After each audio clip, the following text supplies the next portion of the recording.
Hi guys, welcome back to handmade Alankari. So ఈరోజు వీడియో వచ్చేసి టైల్ బౌల్స్ ఎలా రెడీ చేసుకోవాలో చూద్దాం. సో నేను ఇప్పుడు ఒక సాటిన్ క్లాత్ తీసుకున్నాను. దీని లెంత్ వచ్చేసి 14x7 ఇంచెస్ తీసుకున్నాను. సో బార్డర్స్లో మీరు స్టిచ్ చేసేసుకోండి. సో బయటకు ఏమి రాకుండా ఉంటాయి. నేను ఐరన్ చేశాను, ఎందుకంటే బౌ అనేది నీట్గా రావడం కోసం. ఐరన్ చేస్తే ఎలాంటి ముడతలు అనేవి ఉండవు. సో ఇప్పుడు ఈ క్లాత్ని ఫోల్డ్ చేసుకోవాలి వీడియోలో చూపించినట్టు. సో నెక్స్ట్ ఇంకొక ఫోల్డ్ ఏంటంటే ఇట్ సైడ్ కార్నర్స్ నుంచి చేసుకోవాలి. సో మీరు ఐరన్ చేసుకోవడం వల్ల నీట్గా అనేది వస్తుంది, అంటే ఫోల్డింగ్స్ కట్ట ఎగుడు దిగుడు లేకుండా ఉంటాయి.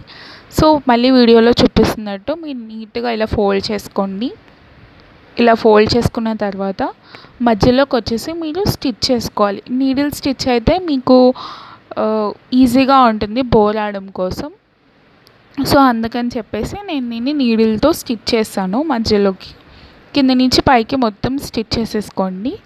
స్టిచ్ చేసుకోవడం వల్ల ఏంటంటే మనకి ప్రిల్స్ అనేవి చాలా నీట్గా వస్తాయి. అందుకే నేను స్టిచ్ని ప్రిఫర్ చేశాను హ్యాండ్తో.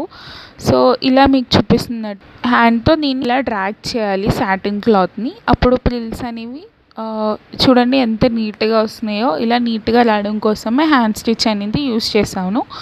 సో ఇప్పుడు ఆ థ్రెడ్ని మొత్తం దానికి చుట్టేయాలి. ఎంత టైట్గా ఉంటే అంత టైట్గా మీరు చుట్టుకోవాలి.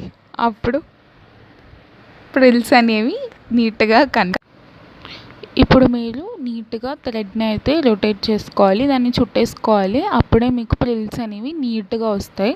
సో ఇక్కడ చూపించినట్టు మీరు టైట్గా రొటేట్ చేసుకోండి, చుట్టేసుకోండి దానికి బోకి. సో ఇలా వస్తుంది అవుట్పుట్. అయితే నెక్స్ట్ వచ్చేసి మనం టైల్స్ ఎలా రెడీ చేయాలో చూద్దాము. సో టైల్కి నేను ఒక సాటిన్ సేమ్ క్లాత్ తీసుకున్నాను. సో ఆల్ సైడ్స్ ఈక్వల్ ఉండేలా తీసుకున్నాను, 12 ఇంచెస్. సో మొత్తం ఆల్ సైడ్స్ అనేవి మీరు కార్నర్స్లో కుట్లు వేసేసుకోండి. సో ఇప్పుడు ప్రిల్స్ ఎలా చేయాలంటే కింద నుంచి పైకి నీట్గా ఫోల్డింగ్, చిన్న చిన్న ఫోల్డింగ్స్తో పై వరకు అలా పట్టుకుని మీరు ఫోల్డ్ చేయాలి. అప్పుడే మీకు ప్రిల్స్ అనేవి నీట్గా కనిపిస్తాయి. ఎందుకంటే టైల్ కాబట్టి కింద మీకు నీట్గా కనిపించాలి కాబట్టి చిన్న స్టెప్తోనే మీరు ఫోల్డ్ చేసుకోవాలి. సో సేమ్ ఇందక్కడ ప్రాసెస్లానే థ్రెడ్తో మీరు దాన్ని టైట్గా చుట్టుకోవాలి. మీరు టైట్గా చుడితేనే మీకు ప్రిల్స్ అనేవి నీట్గా కనిపిస్తాయి. సో ఫైనల్గా ఇలా టైల్ అయితే రెడీ అవుతుంది. సో ఇప్పుడు టైల్ని బౌని కూడా సేమ్ ప్రాసెస్లో ఇందాకలానే చుట్టేసుకోవాలి. చుట్టుకున్న తర్వాత ఎంత టైట్గా అంటే అంత టైట్గా చుట్టుకోవాలి. లేకపోతే మీరు స్టిచ్ చేసుకుంటాను అనుకుంటే స్టిచ్ కూడా చేసుకోవచ్చు. సో స్టిచ్ చేసుకోవాలంటే చాలా కొంచెం కష్టం అవుతుంది కాబట్టి థ్రెడ్తో అయితే ఈజీగా చేసుకోవచ్చు.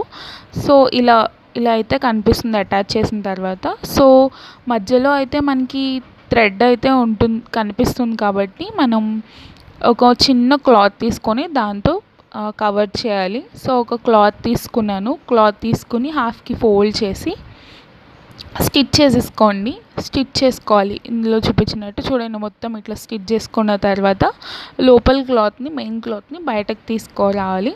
ఇలా వచ్చిన తర్వాత దీన్ని ఇప్పుడు దానికి రొటేట్ చేయాలి. అంటే మొత్తం బోకి టైల్కి అటాచ్ చేసి పెట్టేయాలి. నీట్గా టైట్గా పెట్టండి, లూజ్గా అసలు పెట్టద్దు. దీన్ని మళ్ళీ లూజ్ అయిపోతుంది, నీట్గా కనిపించదు. సో లాస్ట్ ఎడ్జ్లో ఇలా ఫోల్డ్ చేసుకొని మీరు ఆ ఎడ్జ్ కనిపించకుండా స్టిచ్ చేసేసుకోవాలి. సో ఇలా రెడీ అయిన టైల్ బోని మీరు రబ్బర్ బ్యాండ్ పెట్టుకోవచ్చు, లేదా క్లిప్ని కూడా మీరు సెట్ చేసుకోవచ్చు. చూడండి, నేను ఇప్పుడు దీన్ని హెయిర్లో కూడా పెట్టుకుంటాను. హెయిర్లో అయితే ఇంకా చాలా బాగా కనిపిస్తుంది. ఇది నాకైతే చాలా నచ్చింది, చాలా క్యూట్గా ఫ్యాన్సీగా కూడా ఉంది. లైక్ చేయండి, షేర్ చేయండి, కామెంట్ కూడా చేయండి, కాంటాక్ట్ అవ్వండి. బాయ్.